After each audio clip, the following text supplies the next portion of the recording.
गेल्या काही दिवसांपासून आखाती देशात होत असलेल्या युद्धामुळे मोठा परिणाम गॅस सिलेंडरच्या तुटवड्यावर भासतोय। अमरावती जिल्ह्यात शहरासह ग्रामीण भागांमध्ये घरगुती गॅस व व्यावसायिक गॅसचा तुटवडा मोठ्या प्रमाणात भासतोय। तर दुसरीकडे अमरावती शहरातील एकविरा देवस्थान इथं दररोज हजारो भक्तांना महाप्रसाद दिला जातो। मात्र 2 दिवसापासून गॅस सिलेंडरचा तुटवडा भासत असल्यामुळे आता मंदिर देवस्थानच्या वतीनं महाप्रसादाच्या मेनूमध्ये बदल करण्यात आल्याची माहिती विश्वस्त यांच्याकडून देण्यात आली। या महाप्रसादामध्ये आधी पोळी, भाजी, वरण भात हे मेनूमध्ये महाप्रसादात दिले जात होते। मात्र आता गॅस सिलेंडरचा तुटवडा मोठ्या प्रमाणात भासत असल्यामुळे आता महाप्रसादामध्ये बदल करून खिचडी व कढी दिली जाते, अशी माहिती विश्वस्तांच्या वतीने देण्यात आली आहे।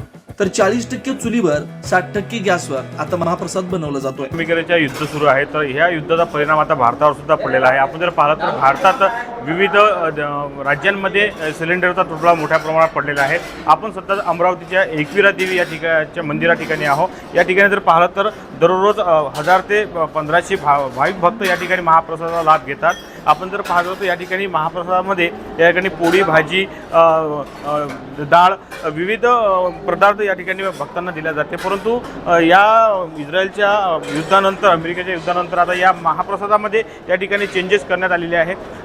आपण जर पाहिलं तर या ठिकाणी आजही हजारो भक्त या ठिकाणी महाप्रसादाचा लाभ घेत आहे। दुसरी जर पाहिलं तर आता महाप्रसाद घेताना या ठिकाणी आता खिचडी आणि या ठिकाणी कढी महाप्रसाद दिला जाते। आणि या महाप्रसादामध्ये चेंजेस का करण्यात आलेले आहे आणि या सिलेंडरचा तुटवडा या ठिकाणी कितपत पडलेला आहे या संदर्भात आपण या संस्थेचे या ठिकाणी काही पदाधिकारी आहेत त्यांच्यासोबत जाणून घेऊया की बा या महाप्रसादमध्ये चेंजेस का करण्यात आला आहे। काय सांगाल तुम्ही, महाप्रसाद चालू आहे, सिलेंडरचा काही तुटवडा आहे का आपल्याकडे? हो, सिलेंडरचा तुटवडा जाणूनच राहिलेला आहे।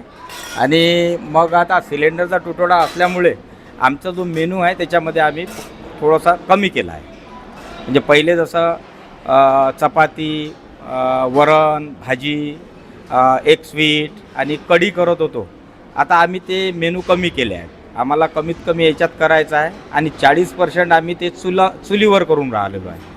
आणि 60% जसं एखादं सिलेंडर असेल मिळालं इकडून तिकडून तर आम्ही ते त्याच्यात खिचडी वगैरे करून आमचं रोजचं सर इथे 1000-1200 भक्त येतात। 1000-1200 लोक इथे प्रसाद घेतात।